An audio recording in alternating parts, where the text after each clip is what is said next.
வணக்கம். தெய்வாராதன சேனலுக்கு உங்களை வரவேற்கிறோம். இன்னைக்கு சங்கடகார சதுர்த்தி வழிபட முறைகள் என்னென்னு தெரிஞ்சுக்கலாம். வாங்க வீடியோக்குள்ள போகலாம்.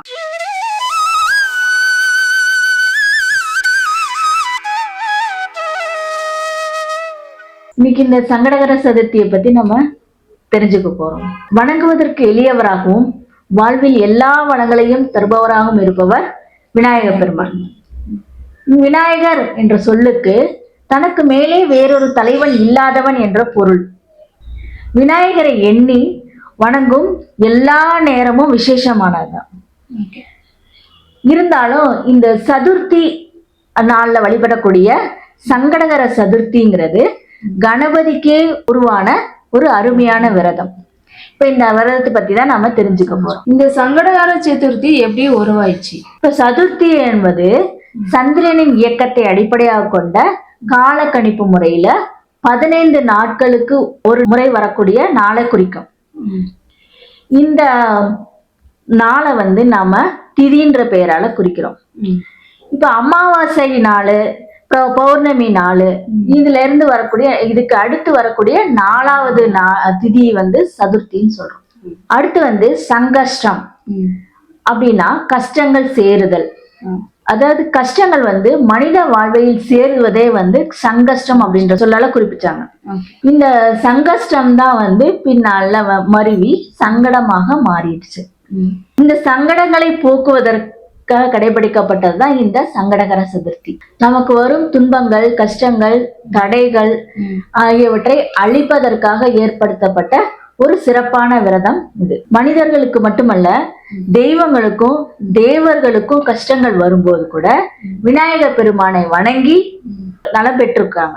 சங்கடகர சதுர்த்தி விரதம் எப்படி கடைபிடிக்கணும்? இப்போ சங்கடகர சதுர்த்தி அன்னைக்கு நம்ம எல்லா விரத நாட்களையும் எப்படி மேற்கொள்வோமோ அத மாதிரிதான் இதையும் நம்ம பண்ண போறோம்.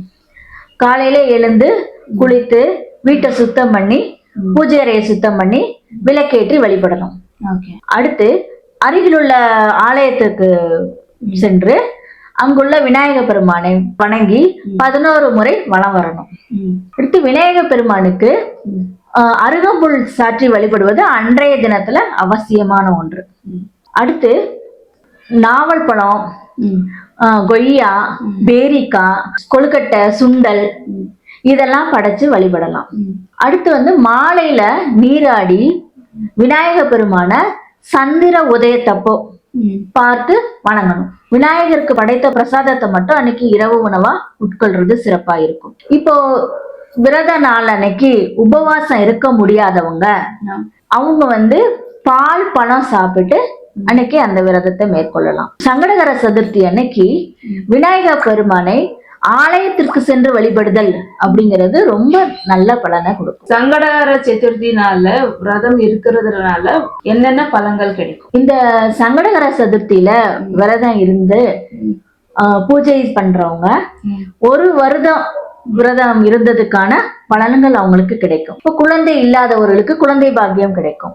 திருமணத்துக்காக காத்திருக்கிறவங்களுக்கு திருமண யோகம் கூடி வரும் அப்படிங்கிறது நம்பிக்கை. இப்ப இந்த நாள்ல விநாயக பெருமான வழிபட்டால் வளமான வாழ்வு கிடைக்கும் அப்படிங்கிறது பொதுவான நம்பிக்கை. ஸோ பாத்தீங்கல்ல வியூவர்ஸ், இன்னைக்கு நம்ம சங்கடகர சதுர்த்தி பத்தி நிறைய விஷயங்கள் தெரிஞ்சுக்கிட்டோம். ஸோ நாளைக்கு அடுத்த வீடியோல வேற டாபிக் பத்தி நிறைய விஷயங்கள் தெரிஞ்சுக்கலாம். ஸோ அன்டில் தென் வணக்கம்.